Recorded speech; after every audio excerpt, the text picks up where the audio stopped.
심장병을 치료한 감정제어법. 당신의 의사가 말해주지 않는 11가지 약의 비밀이라는 책입니다. 즐거운 마음이 가지는 치유력을 보여주는 가장 좋은 사례는 제리이다. 그는 52세로 미국 우정공사의 직원이었으나 나를 찾아왔을 당시에는 병으로 일을 쉬고 있었다. 41세가 되던 때부터 11년간 제리는 7번의 심장수술을 받았다. 3번은 관상동맥 바이패스 수술이었고, 의외로를 뚫는 거죠. 관상동맥이 막히면 이제 그 옆에다가 그 대체할 수 있는 그런 혈관을 이어주는 거죠. 네 번은 혈관 형성 수술이었다. 이 모든 수술과 약물 치료에도 불구하고 제리는 조금만 일을 하면 심한 협심증 증세를 보였다. 그 협심증이랑 심근경색이랑 거의 비슷하죠. 근데 협심증이 좀 짧다는 거고 금방 없어진다는 거죠. 심근경색은 근데 심장 근육이 이제 죽은 거기 때문에 약간 협심증은 일시적인 거죠. 회복이 안 된다는 거죠. 심근경색은 오히려 수술이나 이런 걸 해야 되고, 협심증은 이제 뭐 예를 들어서 니트로글리세린을 한다든지 뭐 뚫어줄 수가 있는 거죠. 막혔다가 순간적으로 혈관이 막혔다가 이렇게 뚫리는 거니까요. 내가 처음 보았을 때 그는 대기실에서 진찰실로 몇 걸음을 옮긴 것만으로도 협심증 증세를 보였다. 그는 곧 니트로글리세린 알약을 복용했다. 니트로글리세린이 뭐의 약재, 뭐의 원료인지 압니까? 다이너마이트 원료잖아요. 예. 이게 폭발력이 굉장히 강하잖아요. 엄청나게. 폭약이니까. 화약 폭약이니까. 그래서 웃기는 게 니트로글리세린을 이제 노벨이 그 규조토랑 이거 합쳐가지고 다이너마이트를 만들었잖아요. 노벨상 만든 노벨이. 근데 이 사람은 니트로글리세린 그 약을 복용할 때 거부했다고 하더라고요. 이게 왜 그러냐면 자기는 이걸로 폭약을 만들었기 때문에 이게 또 의학적인 실제로 쓰인다는 것 자체를 믿지 않았던 것 같아요. 이것은 그가 설하로 넣는 거죠.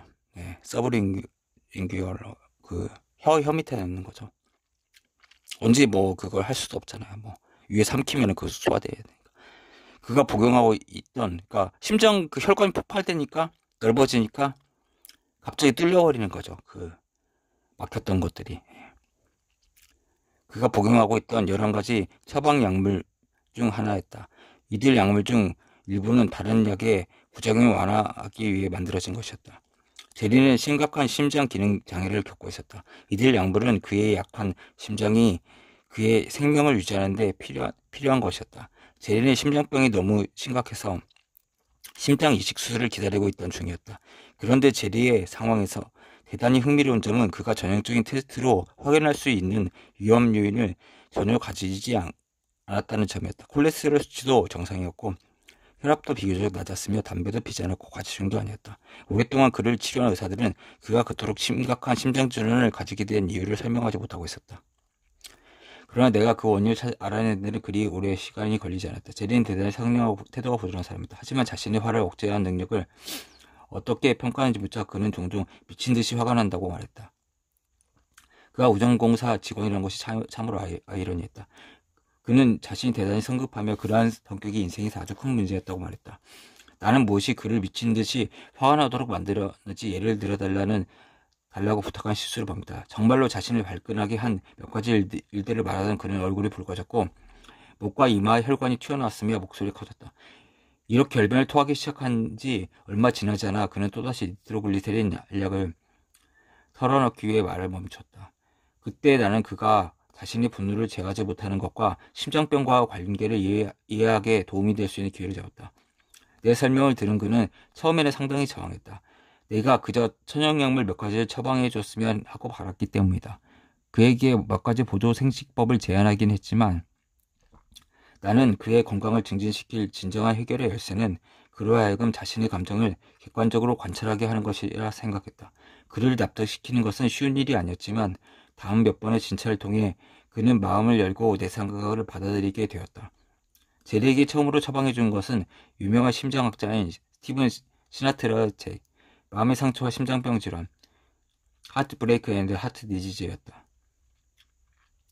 이 책은 심장질환에서 감정이 하는 역할에 대해서 잘 설명해주고 있다. 나는 제리에게 바이오 피드백 훈련을 위한 정신요법가를 소개해줬고 요가 지도자도 소개해 요가 수업을 받을 수 있게 했다. 그 후 2년 만에 의자에서 일어날 때마다 거의 매번 니트로글리세린 알약을 삼키던 제리는 매일 거의 4마일, 1.6km죠. 1마일이. 이걸 걷는 건강한 상태가 되었다. 그렇게 많은 약에 의존하고 있었으면서도 정상이 20%에도 미치지 못하던 그 심장 기능은 이제 조제 약물을 전혀 복용하지 않고도 정상 기능이 80%에 가까워졌다. 육체적 건강의 발전보다 더 인상적인 것은 그의 정신적인 건강과 성격의 변화였다. 가장 나의 관심을 끌었던 것은 제리와 그의 가족들과의 관계 변화였다. 이러한 변화를 이끈 것은 무엇이었을까? 내가 제리에게 처방한 천연 약물이었을까? 아니면 그가 이런 감정적인 반응의 변화였을까? 내가 처방한 천연 약물이 그의 육체적 웰리스를 도모한 것은 틀림없는 사실이다. 하지만 나는 제리의 변화에서 가장 중요한 요인은 그가 이룬 정서적 변화라고 확신한다. 이러한 변화를 만듦으로써 제리는 삶의 행복으로 향하는 길에 놓인 가장 큰 장애물을 제거했던 것이다. 3장을 마치면서 나는 모든 의사가 치명적인 말기 질환이나 희망이 없어 보이는 상태를 극복하고 기적과 같이 회복하는 환자를 적어도 한두 명은 보았을 것이라 생각한다. 그렇다면 이렇게 비범한 사건을 유발하는 요인들은 무엇일까? 나는 많은 경우 그 요인들의 치유장애의 제거가 들어있다고 믿는다. 마스틸 의과대학 3학년 학생이었던 나는 지금까지 긴 시간 동안 잊지 못할 놀라운 사례를 보였다. 백내장이 있는 38세 남성 짐의 사례다. 젊은 환자가 백내장에 걸리는 것은 흔치 않는 대사질환을 앓고 있거나 당뇨병을 방치하고 있거나 상해가 있을 경우에 한정된다. 수정체가 혼탁해진 거죠. 예. 뿌옇게 된 안개가 낀 것처럼 뿌옇게 되는 것. 그런데 이들 중 어느 것도 짐에게는 적용되지 않았다. 지도교수가 짐을 진찰하고 우리의 판단과 치료 계획을 검토하는 동안 내 임상 파트너와 나는 백내장에 대한 생화학적 가능한 설명을 찾고 이 비정상적인 기능 가능성들을 처리하기 위해 고안된 치료 프로그램을 만드는 데 집중했다. 나는 통찰력 있는 파라수한 자연의학 박사를 지도교수로 모시는 큰 행운을 누렸다. 우리의 말에 귀를 기울인 후 그녀는 짐에게 정말 이상한 질문을 했다. 당신 인생에서 차라리 보지 않았으면 하는 일들이 생기곤 합니까? 짐의 대답은 카타르시스였다. 그의 삶에서 죽음이 가까운 어머니가 스스로를 죽음에 이르게 할 때까지 술을 마셨던 알코올 중독의 아버지, 육체적, 성적 학대로 얼룩진 고통스러운 어린 시절 등 그가 극복해야 하는 많은 고통의 원인들이 있었다. 수완 박사는 마음과 우리 몸이 표현하는 증상이나 병 사이에는 종종 어떤 연관이 있다고 우리에게 설명해 주었다. 의사인 우리는 마음이 쓴 대본으로 본다. 우리는 짐을 심리학 클리닉으로 보냈고 이후 그의 반응은 정말로 기적과 같았다. 석 달 만에 그의 백내장은 사라졌다. 대부분의 의사들은 이러한 종류 반응이 가능하지 않다고 말할 것이다.